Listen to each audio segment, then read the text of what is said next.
Okay, well, hi everyone, and thanks for joining Socialist Alternative. We're the hosts of this live stream forum tonight on prisons, refugees, and resistance in a time of COVID-19. My name's Liz Walsh, and I'll be introducing the speakers tonight.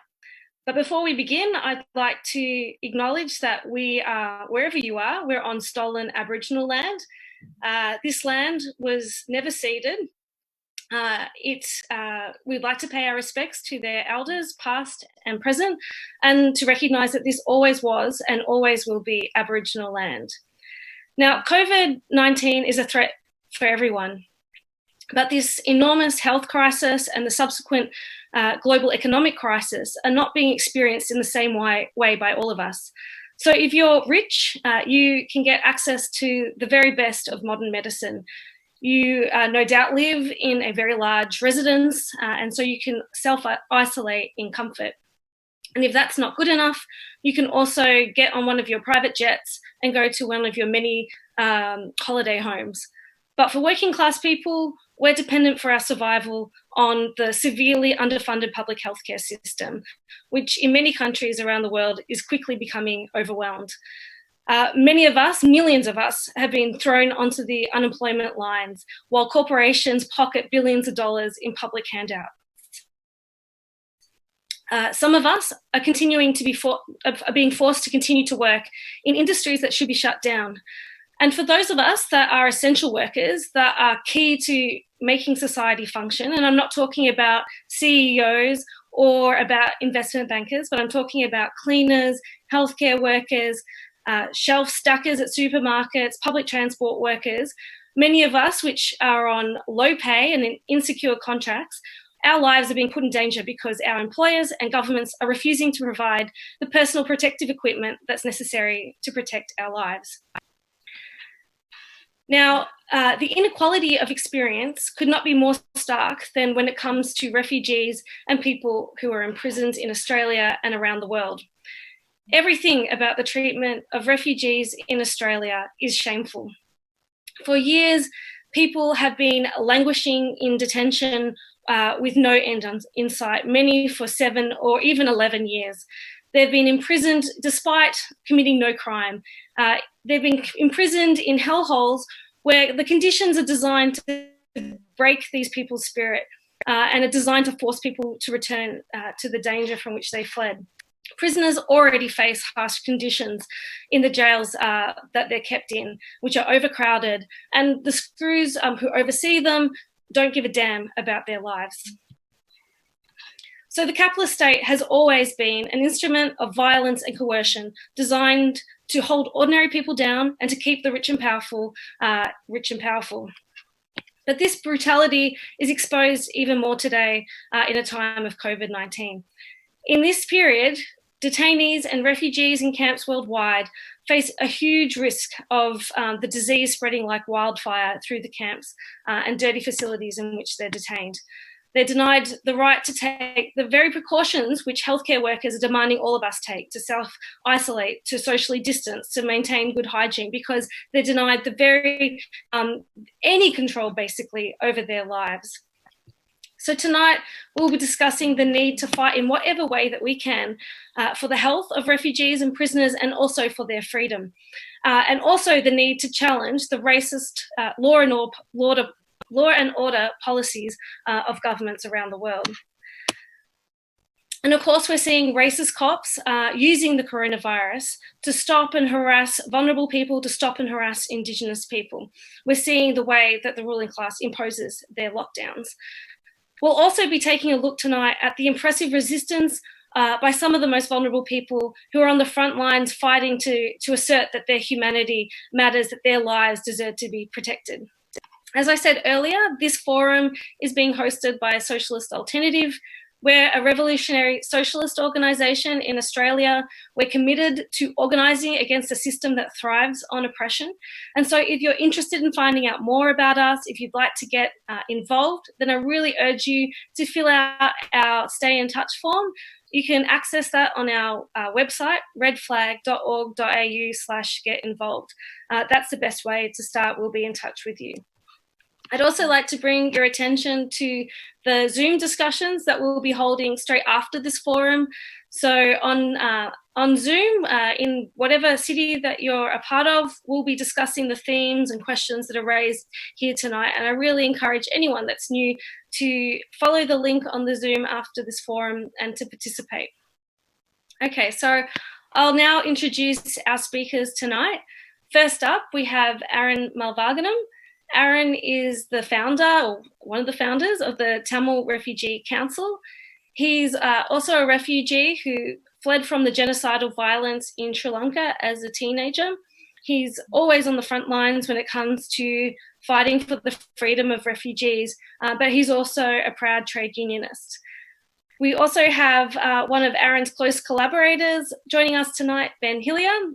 Ben is a contributing editor of Red Flag newspaper, Socialist Alternatives publication, and he's also author of a book called Losing Santhia, Life and Loss in the Struggle for Tamil Eelam. And finally, we have Priya D. Priya is a leading member of Socialist Alternative in Brisbane, and she's also one of the coordinators of Uni Students for Climate Justice, which was organising protest after protest in response to the bushfires and the climate disaster earlier this year. Okay, well, so thanks everyone for joining us tonight. Okay, we'll start off with you, Aran. Can you begin by telling us a little bit more about the situation for refugees in Australia's detention camps? Sure. Like you said, Liz, Australian politicians have been insincere when they say they're taking the coronavirus seriously. They want to maintain business as usual. And what that means is maintaining Australia's the detention regime. They want to maintain Australia's cruelty towards refugees.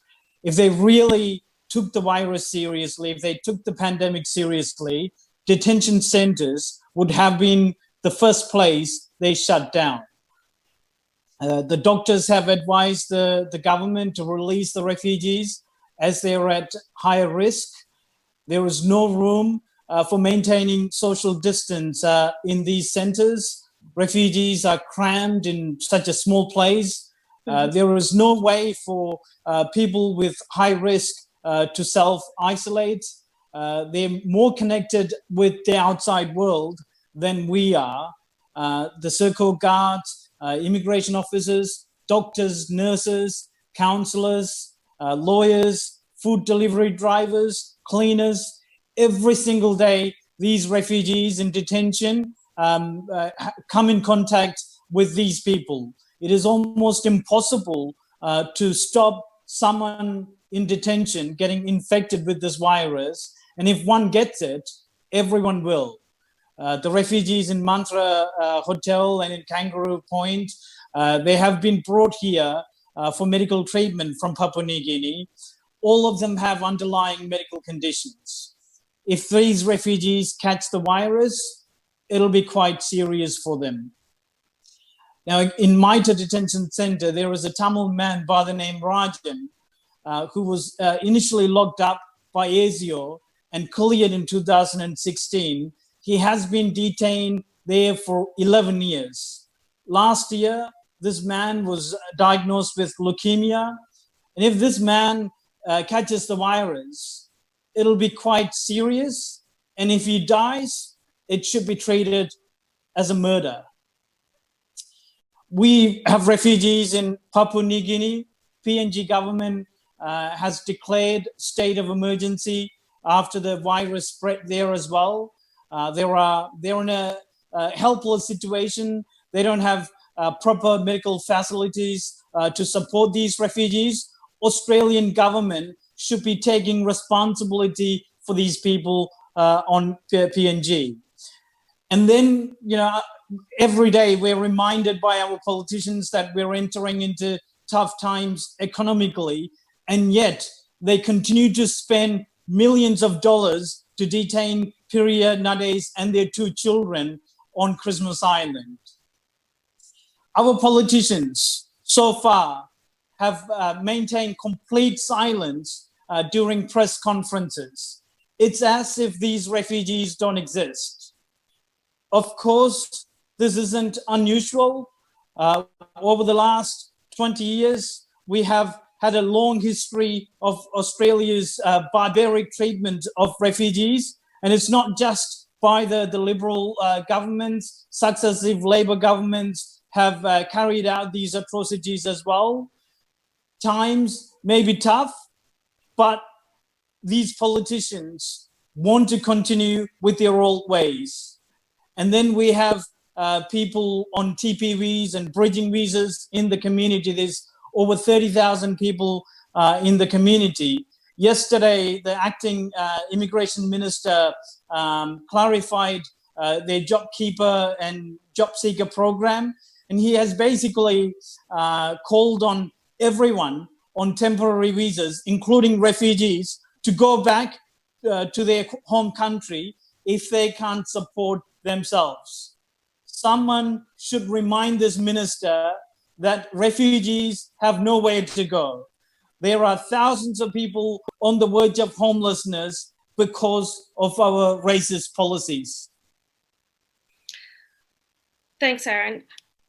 We've seen maybe over 1,000 doctors sign a letter calling for refugees to be released immediately, that this is a genuine health crisis.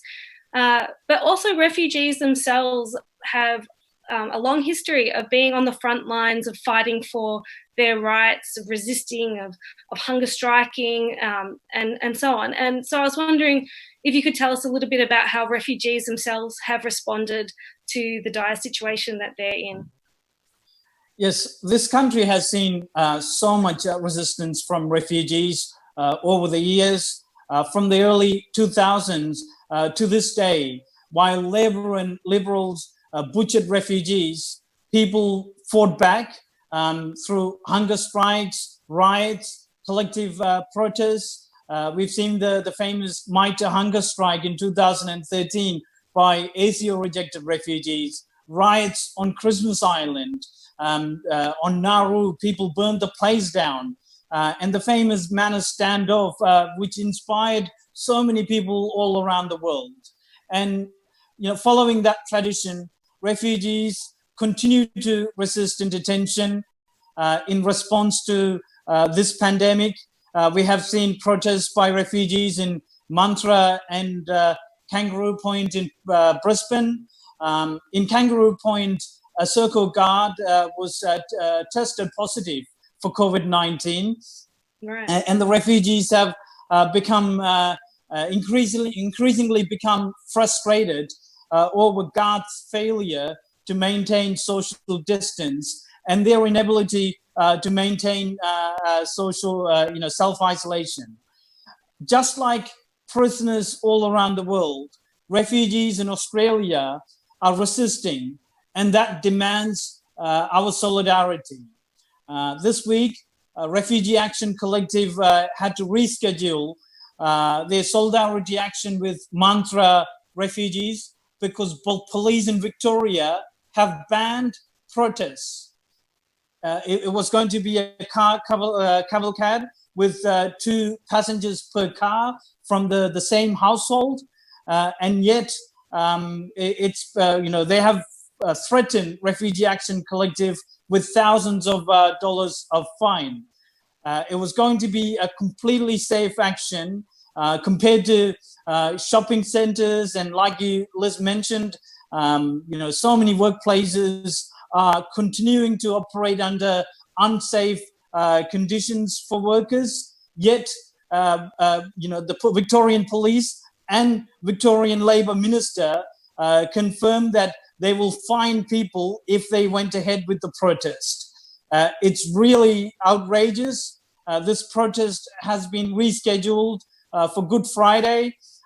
We must show our support to striking refugees. They must be urgently freed from these camps and freed from these detention centers and granted safe and humane accommodation and given full access to our public health and welfare systems. Yeah, I totally agree with you there, Aran. I really encourage everyone who's listening tonight to participate in the car cavalcade organised to show our solidarity with the refugees who are being locked up in the Mantra Hotel in Preston. So the details for that are next Friday, on Good Friday, 2 p.m, and the cars are meeting in the Hotham Street, which is next to the hotel. We think it's really urgent that we are not intimidated by the state, that we make sure that we continue to exercise our basic civil liberties in this period of great crisis, because we know that the ruling class are going to be prepared to impose all of the costs, all of the burden on ordinary people, and most especially on people like refugees and prisoners. Okay, I might try and bring in Ben here. We're having a little bit of difficulty with Ben's Zoom tonight, so we've got him on phone. So Ben, I understand that you've recently returned from a trip with the Tamil Refugee Council visiting a Tamil refugee camp in India, and I was wondering if you could speak a little bit more about what you saw in terms of the conditions in the refugee camp, but also more broadly about the situation in India when it comes to poor working class people. Sure, Liz, and thanks for having me. Quick shout out tonight as well to all your viewers and listeners in lockdown in various places. I know we have people in listening in or viewing in tonight from India, from Cambodia, from Indonesia and Sri Lanka, among other places. So I hope everybody there is well and is staying safe. The situation in India is not so great, I must say. As you said, Aran, myself and Lavanya from the Tamil Refugee Council were there over Christmas and New Year's. In the south of the country, there's more than 100 camps housing 60,000 Tamil refugees. Those camps have been, well, they were established in the 1980s. So they're quite well established, but they're very cramped. Some of the camps don't have toilet facilities. It's shared running tap water. The living units are incredibly cramped, and people are surveilled by what is a notorious intelligence wing of the state police called Q Branch. So a lot of surveillance, a lot of police harassment. Some people can get out to work, but people don't have the same sort of rights because they're considered stateless, even though I guess the word for it is tolerated by the state and federal government of India. And some of those refugees are also, I know Priya is going to talk about the prison systems. Some of those refugees are also held in what's called a special camp in even greater lockdown conditions. So they're in a very precarious situation. I think the impact of the COVID-19 disease, which is a result of the coronavirus, it could be absolutely devastating in India. It's only the country is not doing much testing at all, but it has broken out there. And being home to 30% of the world's poor, being a very underdeveloped country with a very underdeveloped health system, with a government that is to the right of the Trump administration in the United States and has not made any advanced provisions for dealing with this crisis, and has now instituted with very little notice a massive lockdown of 21 days across the entire country in an attempt to enforce social distancing, has effectively created a massive social crisis by precipitating mass migration of working class people from state to state who are desperately been trying to get home from their day labouring jobs in the cities. Hundreds of millions of people who live hand to mouth. That is what they produce today with their hands. The money they make from that will determine what they put in their mouths this evening or tomorrow. Absolutely no capacity to simply lock down, to lock down and do nothing, even if they do have an abode or accommodation to stay in. Impossible to survive for 3 weeks when they need to purchase their food day to day. So we're looking at an incredible, potential incredible crisis brewing. There's already been scores of people dying, attempting to reach their homes. There have been several reported deaths from hunger in some of the poorer states, and it's only just beginning.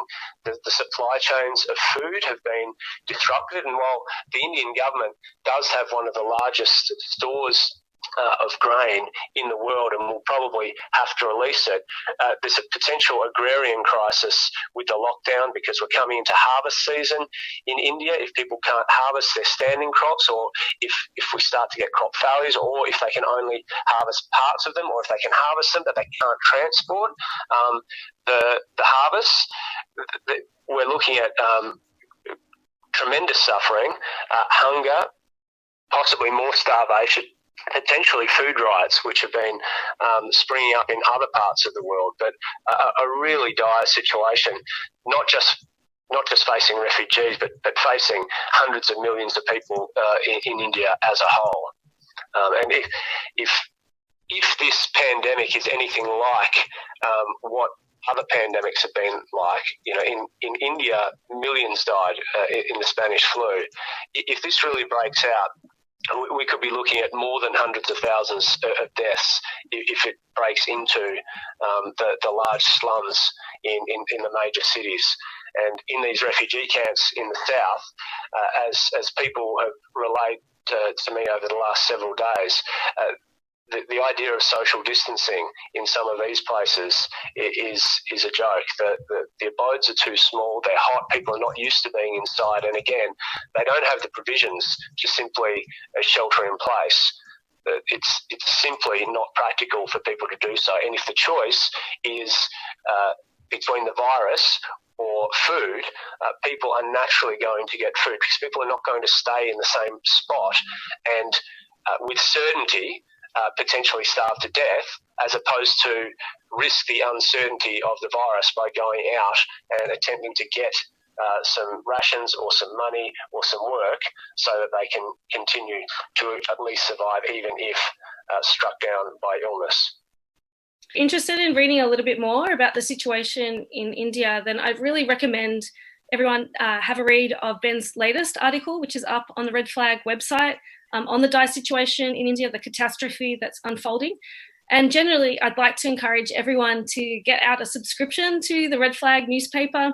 It's an excellent way to support radical left-wing journalism, and also for you to stay up to date with the latest in anti-capitalist analysis with this unfolding crisis. So much is changing, but also many challenges face left-wing people in terms of organising resistance to this rotten system. So having the articles at your fingertips and supporting left-wing newspapers is a way to contribute. So you can do that again by going online, redflag.org.au, and subscribing there. So Ben, obviously one of the greatest refugee crises recently has been the situation for Syrian refugees who have fled overwhelmingly from Assad's brutal violence, also from Russian bombs and from Iranian militias on the ground. Life was already extremely precarious for the millions of people displaced internally, but also forced to flee their country.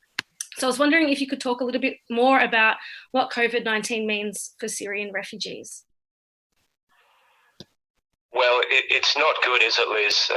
We've got more than 6 million, or close to 7 million Syrian refugees who have fled the country, more than 6 million internally displaced in Syria as well. And many of the refugees that have fled have gone across the border into Turkey. I think there's 3 to 4 million of them there.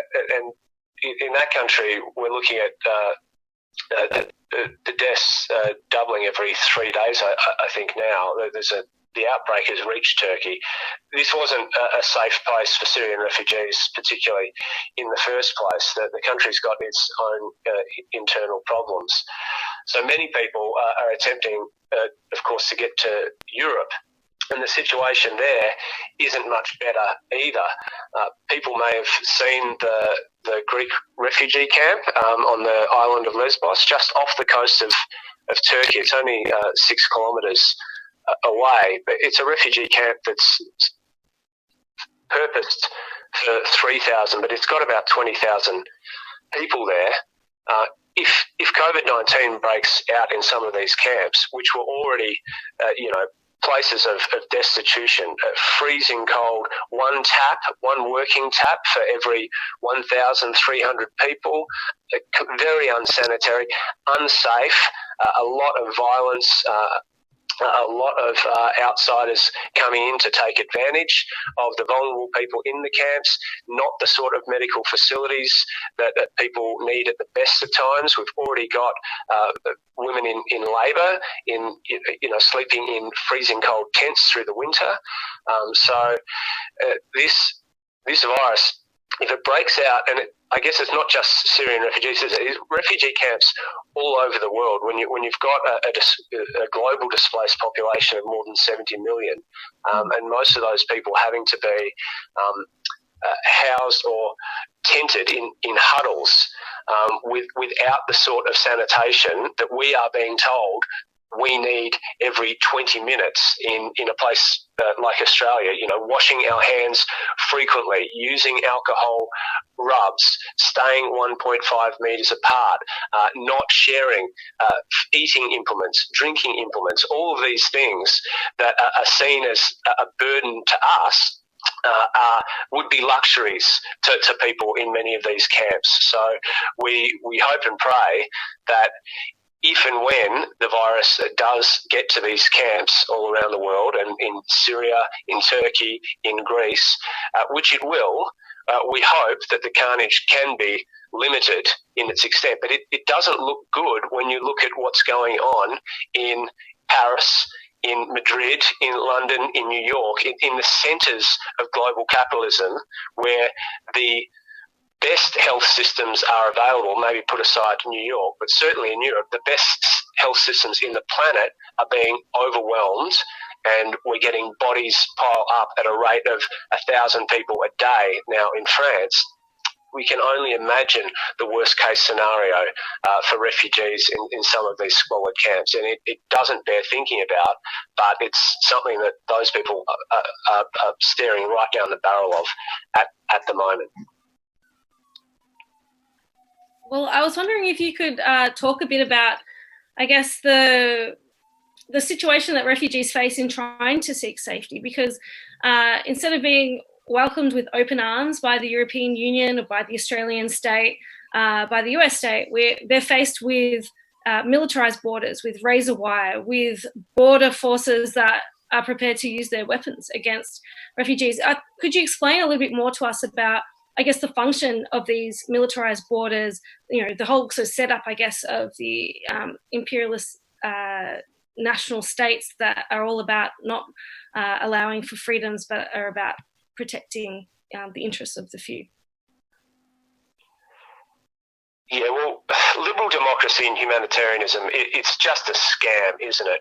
It's an absolute charade when you see the obstacles that people in desperate need face from the central powers of world capitalism. The borders have become increasingly militarised over the last decades. But the borders themselves are just expressions of what is the architecture of the global capitalist system, which is the nation-state system. Simply arbitrary lines drawn on maps to organise the exploitation of workers by one group of capitalists who organise themselves collectively in one state to facilitate their competition with other capitalists in other states. It's pretty much that simple when it comes down to it. Obviously, there are more complications. They have to create nationalism, nations. They have to convince people that we have more in common with the people at the top who are exploiting us than we do with our brothers and sisters across borders who face the same situations often at the hands of their own bosses and capitalists and governments as we do. But because they have different skin colours, or they speak different languages, or they have different national foods, or whatever it may be, we're all told that we have all of these differences. But again, it's just a scam to prop up an ailing, ageing system that increasingly uses violence to assert itself both internally and around the world. So so many of the displaced people around the world today are displaced because of global conflict that is either directly attributable to invasions by Western countries. I'm thinking Iraq, Afghanistan, two prime examples of Middle Eastern carnage that have been precipitated by US invasions, or other countries around the world, Sudan being a case, that are fueled by arms companies just sending tons and tons of weapons of destruction and making a killing out of it for their bank accounts. So the borders are there to organise their ability to make money and to wage war, but the borders are put up to prevent the movement of people who need to get to safer situations. Yeah, so I think Ben raises some really important points here about the whole question about the role of the state, the role of racism for the capitalist class, the role of nationalism. And so if people who are listening tonight are interested in exploring a Marxist analysis of these things, then you should participate in our Marxism discussion Zooms. We're holding across the country Zooms for people who are interested in engaging and learning about Marxism, developing an anti-capitalist framework for approaching the problems of today, and also for being a part of organising resistance. So we'll be holding one tomorrow evening, on Tuesday and Wednesday. All you need to do is go to the event page, the Marxism Discussion Zooms, or Marxism Discussion Online, and you can sign up there and we'll be in touch with all the details. It's a great way to begin developing a socialist understanding of the world. Okay, well, I think we might shift now to a discussion of the situation for prisoners. So I was hoping, Priya, you'd be able to talk a bit about how prisons fit in to the COVID-19 crisis. Yeah, of course, Liz. Well, I'll be echoing some of the points that Ben and Aran have already made. The first one being the quite disgusting hypocrisy of Australia's political leaders, that Morrison and all of the state premiers have been going on and on about the importance of social distancing and practicing good hygiene, while they have refused to restructure the systems and the practices that they control, which force people into tightly packed crowds and in dirty conditions. So I think, as you said right at the beginning, Liz, like, it's easy enough to self-isolate if you're a corporate executive and nobody much notices if you're around in ordinary times, or if you're Prince Charles and you've got an entire castle to yourself, but the bastard still managed to get COVID-19. It is absolutely impossible to self-isolate if you're in prison, because you have no control over how you live, eat, wash, or who you come into contact with. So prisons across the world are basically petri dishes for the coronavirus. And there's a couple of reasons why prisons in particular are a contagion threat for the coronavirus.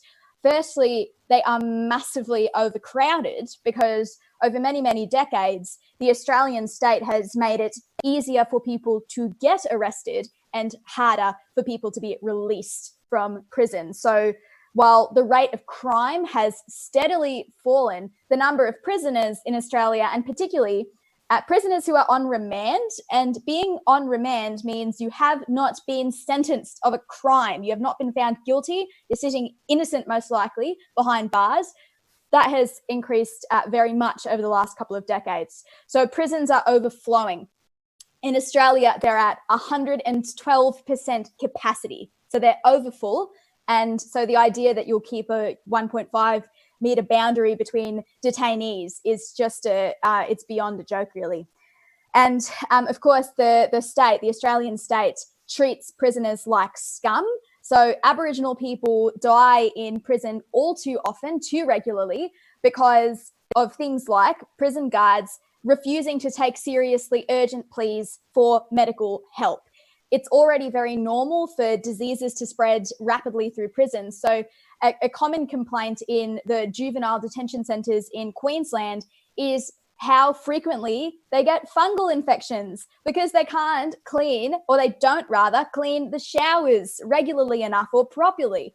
So prisoners at the moment around the world, it's a scandal that prisoners aren't getting enough soap.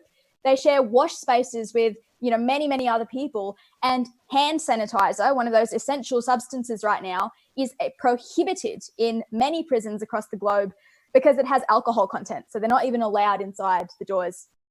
So these two things together are pretty bad already, overcrowding and dirty facilities. But then add on top of this that the people who are behind bars are more likely to be sicker than people who are not in prison. So the single largest demographic of people incarcerated in Australia, but it's similar in other countries as well, is people with disabilities. And Aboriginal people are massively overrepresented, and Aboriginal people are also massively more likely to have chronic health problems, because that is what oppression does to entire communities. So prisoners are more likely to have asthma, more likely to have cardiovascular diseases. All of these things are markers that it's poor and working class people finding themselves locked up. And they're also all things which mean that prisoners are more likely to get really, really unwell if they get the coronavirus.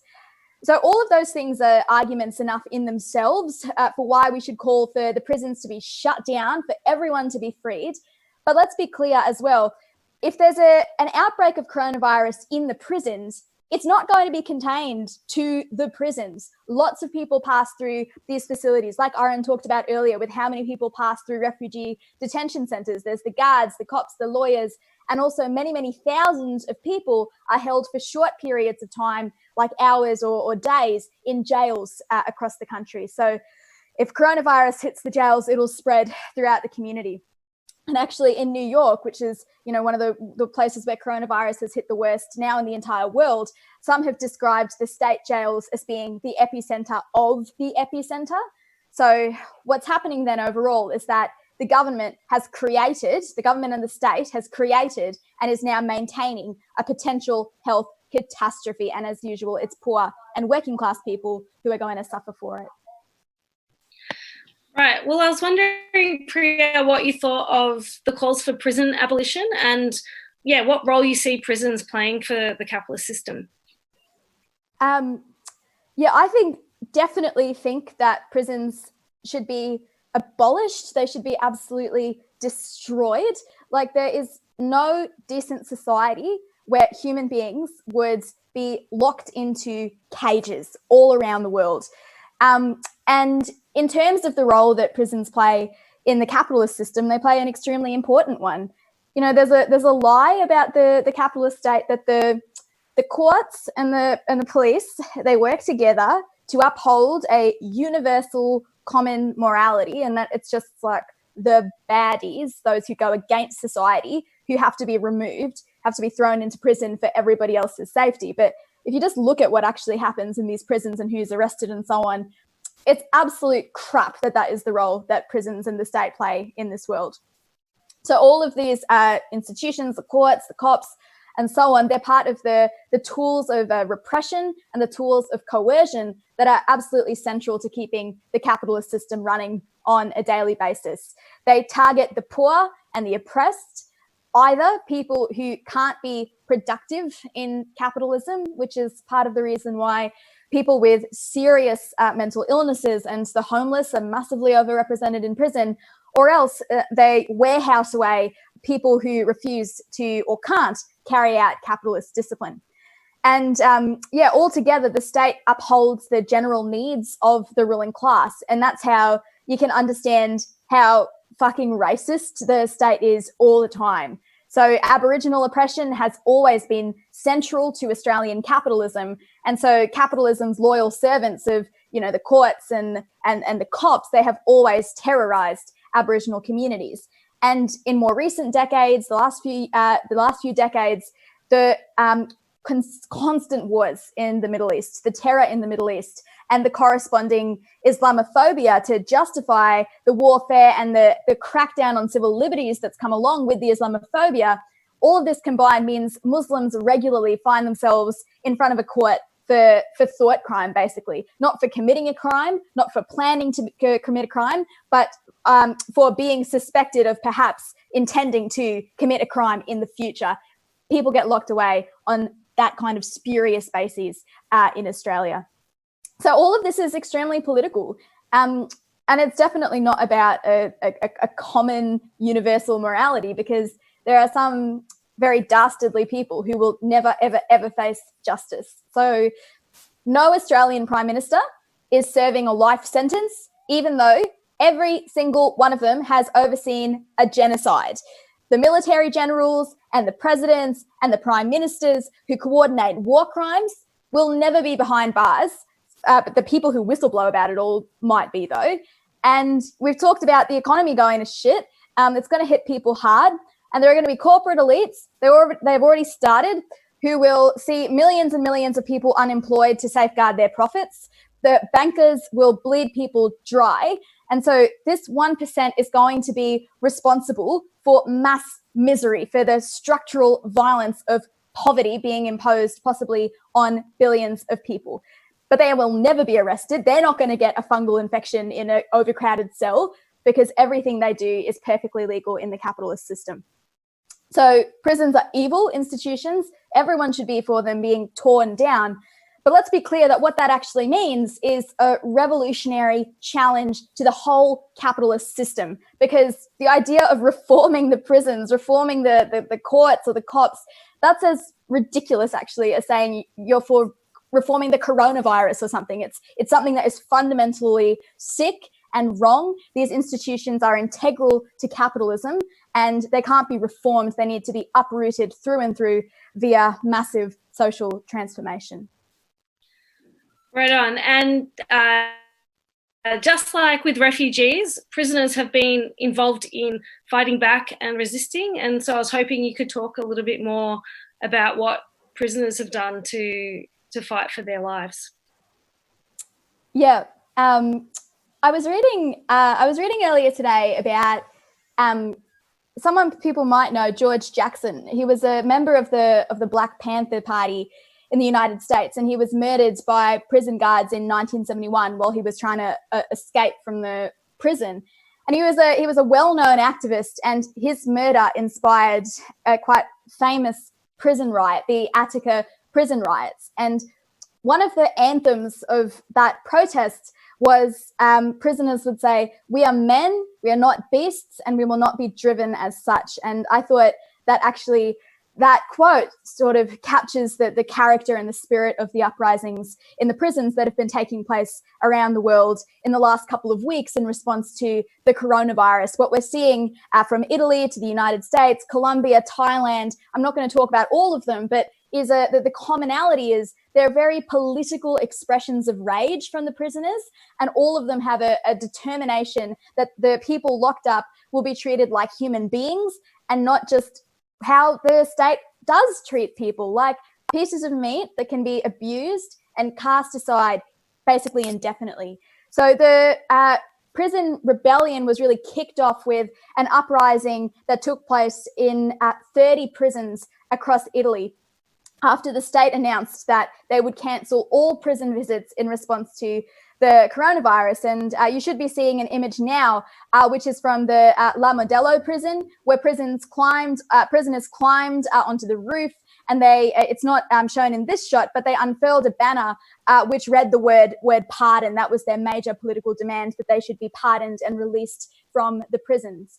And there's actually a kind of heartrending twist to that particular riot and rebellion, which is that 50 prisoners managed to actually escape and break free from that facility. But at the same time, 6 prisoners broke into the medical quarters of the prison, and they overdosed. They overdosed on methadone and killed themselves in response to the crisis, which is just an indication of the sheer terror that must have been going through the prisons as the outbreak emerged.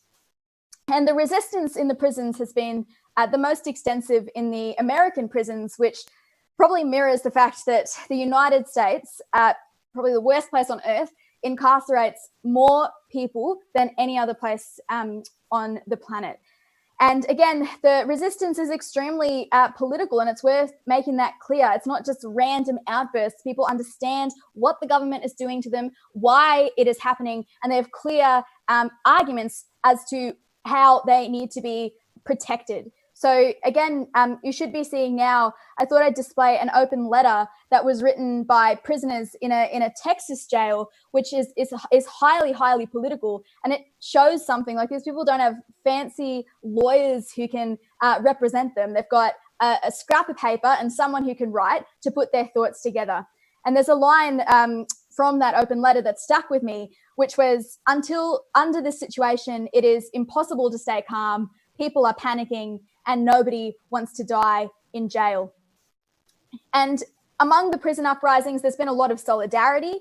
So prisoners at the Rikers Island prison in New York, where more than 500 detainees and staff have been diagnosed with the coronavirus, went on strike earlier last week. But it was actually a solidarity strike with hunger strikers held in Hudson County in New Jersey, who were being locked up in an ICE immigration detention center. So you can see, coordination and determination. And one thing to take out of this resistance is that it does actually show that it is impossible to stop people from fighting back. You can put people into the most terrifying, desperate circumstances, and they will resist. And for us in Australia, I think, if you have a radical spirit in you, if you feel it in your bones that there's something sick in this world, when oppressed people fight back, however they choose to do so, you have to back them. So we should not entertain any moralizing, tongue clicking about riots and escape attempts not being very respectable. People are fighting for their lives, and so let them do so. So we should demand that the Australian government immediately empties the prisons and guarantees decent housing and decent medical care for everybody who is released. But if the government is too slow and prisoners decide that they should take it into their hands, well, we should support them if they try and break free. I totally agree with you, Priya. Clearly, the capitalist system is totally incapable of meeting the needs of ordinary people, that it's totally unfit to rule. And this is being exposed day after day after day as we face down this crisis. And I was wondering, Ben, if there were any last words, I guess, about the challenges that we face as the revolutionary left, about the kind of society that we're fighting for. Is unfit to rule. I think that's a useful phrase, because the people who are in charge are showing themselves to be unfit to rule. Just this week, the executives at Goldman Sachs, the bank that brought us the last financial crisis, decided to buy themselves 2 private jets as part of their bid to save more than $1 billion in costs at their investment bank. We've got people dying in hospital wards in New York, in Madrid, in Paris, in London, in cities all over the place, and it's getting worse because they have a lack of ventilators and a lack of wards. And the people at the top, the people in the investment banks, can think of nothing better to do than buy private jets. First class isn't even good enough for them anymore. And we're in the middle of a massive pandemic which threatens to kill hundreds of thousands, potentially more if it spreads to the global south and ravages the countries there. We've heard from people today in this conference call about some of the things that aren't being done. We know the things that are being done. You look at what's been going on in the stock market. The major capitalists, the hedge fund managers, while this pandemic has been brewing and then breaking, have been doing nothing but thinking of how they can buy low, sell high, or short the market, or increase the value that they've already got to the tune of billions, or hedge their losses and push them onto others. With such tremendous wealth that we have in the capitalist society today, but all in the hands of a few, all of the problems we face cannot be dealt with adequately. They could be dealt with simply if all the resources were put to use for human need. We have all of the resources that we need to build more hospitals. We have all the resources we need to ensure that food gets to every person on the planet. We can utilise the supply chains that already exist if they were taken out of the hands of the people who only use them so that they can generate more wealth for themselves. The challenges we face are those people at the top, and the challenges we're going to face are the people who back them up. People have talked about the prison system, but if you look at what's going on with the policing as these lockdowns take effect, India being a perfect example, Turkey being another, Hungary being another, Poland being another, France where they already had troops on the street, it's going to get nasty. What we really need is less of the repression and more social solidarity, more mutual aid, and more people standing up for their rights and demanding a system which puts human need above the profits of the minority at the top. That's really the challenge we've got, not just now, but over the next 12, 18 months. It's not just going to be slogans. There's going to be a pressing need for this among hundreds of millions of people around the world. It's not just a utopian schema to talk about these things now.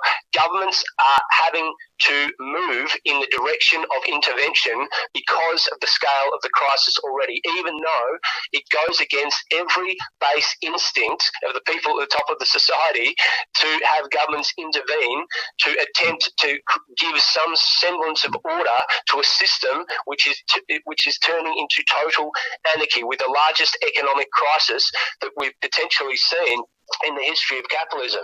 If it unrolls the way it's been unrolling the last week into the coming months. So we need organised, disciplined intervention to not just watch the capitalists give their system more order, but for the majority of people to take that order into our own hands, have a massive reorganisation of the economy and run it for the needs of the many, not for the profits of the few. Totally. And so clearly there is a need to build up the ranks of organised socialists. There's a need to get more and more people involved in collectively organising and pushing back against the authoritarian system that we're under, against the carceral system, against the neoliberal order, and to fight for a society in which ordinary people come first, in which the needs of the mass of people triumph over the interests of the tiny minority who run this world only for their interests, only in the interests of profits. And so really encourage everyone who's been enjoying the live stream today, who's also filled with rage at the treatment of refugees and prisoners, to sign up to Socialist Alternative's contact list, to get involved with us and to continue to explore with us Marxist ideas and developing a thoroughgoing critique of this rotten system. So also get involved with the Marxism discussion Zooms. You can be a part of those online. We are really keen to connect with anyone that is a left-winger who also hates all of the inequality that we see around us and wants to be a part of pushing back. And so that's all we have for tonight. I'd like to thank all of our panelists. Thank you to Aran, to Ben, and to Priya. It's been great to have you rage with us. Also, I'd like to bring your attention to next week's forum. It's going to be earlier in the day at 2:00. And this is so that we can involve an American panelist, Frida Afari. Frida is an Iranian American socialist, and she's going to be talking a bit more about the imperialist competition at the heart of capitalism, looking a bit at the blockades, the sieges, the sanctions on countries like Iran, on Gaza, and other places like Cuba. And we'll also be joined by Lebanese Australian socialist Omar Hassan. So that'll be a discussion about imperialism and global inequality in the time of COVID-19. Really encourage people to tune in again next Sunday, 2:00. But for now, that's all we have for tonight. We'll be starting up the Zoom discussions in about a minute or so. So if you'd like to continue to discuss the themes of refugees and prisoners resisting the authoritarian state, then I really encourage you to join the Zooms. The link should be up on in the chat, and if you can't find that, it'll also be on the event page, and it's a way of continuing to develop our understanding of the situation that we're in. So once again, thanks to everyone who's joined us tonight, who's participated in the chat, and we'll see you all again next week, Sunday at 2:00. Thanks again. Bye.